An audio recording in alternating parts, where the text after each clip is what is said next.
नारी शक्ति वंदन अधिनियम एनडीए सरकार लेकर के आई थी। उसमें संवैधानिक जो संशोधन करने थे वो संवैधानिक संशोधन सर्वसम्मति से करने के बाद में नारी शक्ति वंदन अधिनियम 22 सितंबर को पारित हो गया। देश के प्रधानमंत्री जी जो आज राष्ट्र के नाम संबोधित करके या लोकसभा के अंदर जिस प्रकार से अपना वक्तव्य दे रहे हैं और निराशा बता रहे हैं कि विपक्ष ने हमारा साथ नहीं दिया, उन्होंने कहा नहीं, हम जो कानून ला रहे हैं उसका आप समर्थन करो।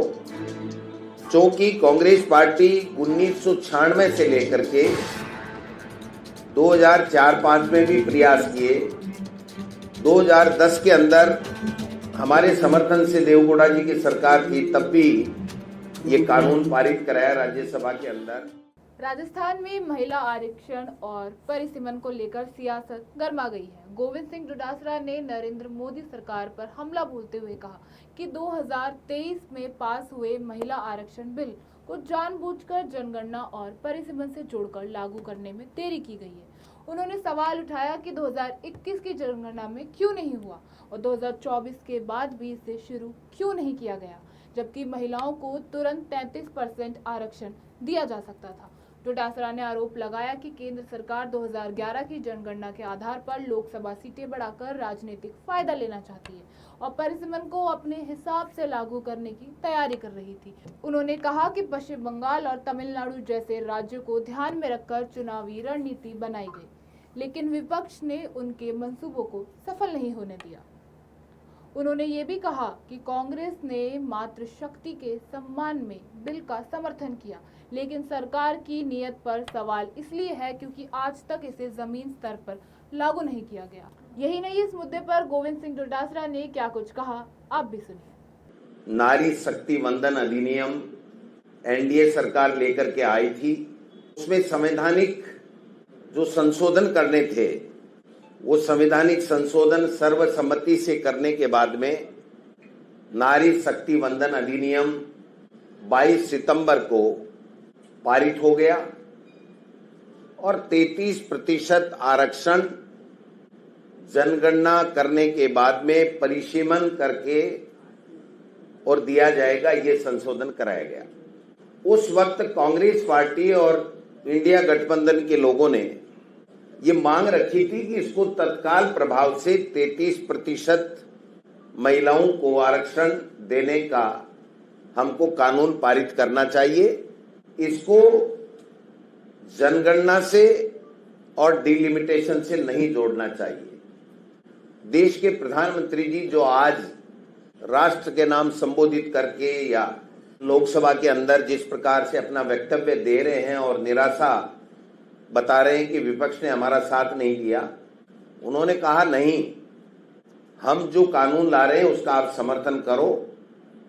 क्योंकि कांग्रेस पार्टी 1996 से लेकर के 2004-05 में भी प्रयास किए, 2010 के अंदर हमारे समर्थन से देवगौड़ा जी की सरकार थी, तब भी ये कानून पारित कराया राज्यसभा के अंदर।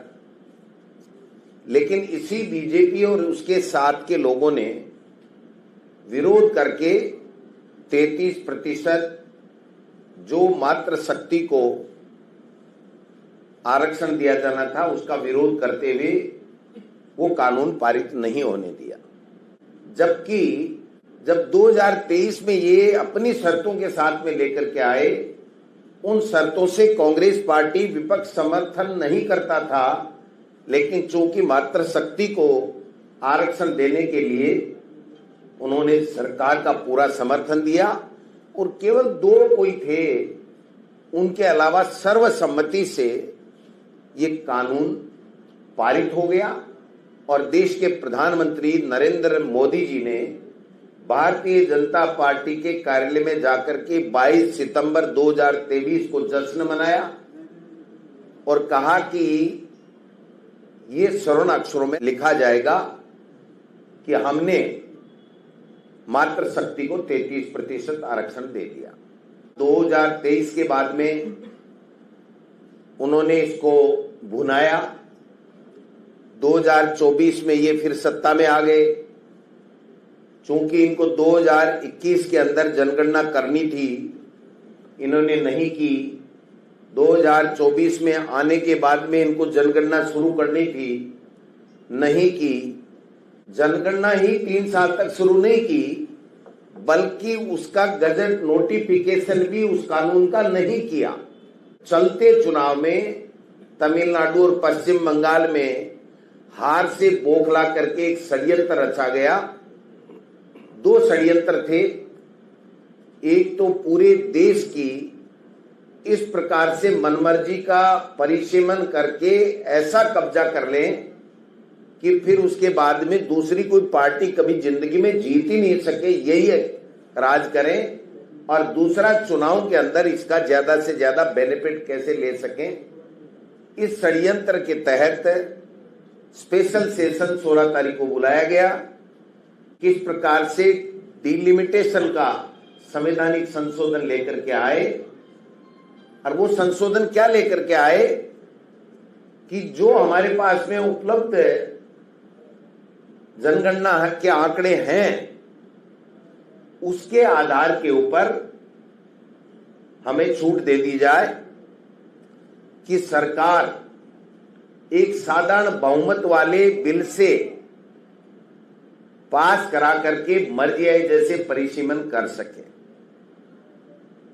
मैं पूछना चाहता हूं देश के प्रधानमंत्री जी से, भारतीय जनता पार्टी की सरकारों से, कि ये अकल आपको कितने रुपए में कहां से खरीदी कि उस दिन 2023 को आपके पास में नहीं थी, और जातिगत जनगणना की मांग हमारे नेता राहुल गांधी जी और खड़गे साहब और कांग्रेस पार्टी और विपक्ष की, उसके ऊपर आपने घोषणा कर दी, और उसके बावजूद भी जानबूझ करके 2 साल तक आप जनगणना आपने शुरू नहीं करवाई। और अब जातिगत जनगणना शुरू हो गई और इनको पता लग गया कि हमें विपक्ष के दबाव में देश के लोगों की, जनता की आवाज के ऊपर जातिगत जनगणना हमारी मजबूरी हो गई है। अगर जातिगत जनगणना हो गई तो हमको ओबीसी को आरक्षण देना पड़ेगा, 100% देना पड़ेगा, और वो ओबीसी को आरक्षण देना नहीं चाहते, और मनमर्जी का डिलिमिटेशन हम नहीं कर पाएंगे। इसलिए मनमर्जी के डिलिमिटेशन के लिए एक आनन फानन में 131वां संविधान का संशोधन लेकर के आए, और जिसमें 2011 की जनगणना, 850 लोकसभा की सीटें और केवल स्पष्ट बहुमत के आधार के ऊपर हम डिलिमिटेशन तय कर दें। डिलिमिटेशन का जो चेयरपर्सन होगा वो ये नियुक्त करेंगे। मुख्य चुनाव आयोग तो इनका प्रवक्ता बीजेपी का बना हुआ है ही है, और ये लोग बाग मिलकर के लोकसभा अध्यक्ष इनका है ही है। अधिकतर विधानसभाओं में इनके शासन है ही है, विधानसभा अध्यक्ष इनके हैं ही हैं। तो जो भी उस परिसीमन आयोग के अंदर जो मनोनयन किया जाएगा वो इनकी मर्जी से किया जाएगा, और उस मर्जी से बना करके इस देश के पूरे का भूगोल चेंज कर दें, और इतनी सीटें जहां पर इनका बहुमत है वहां पर इतनी सीटें बढ़ा दें कि हमें साउथ के स्टेट की या दूसरे छोटे मोटे स्टेट की आवश्यकता ही नहीं पड़ेगी।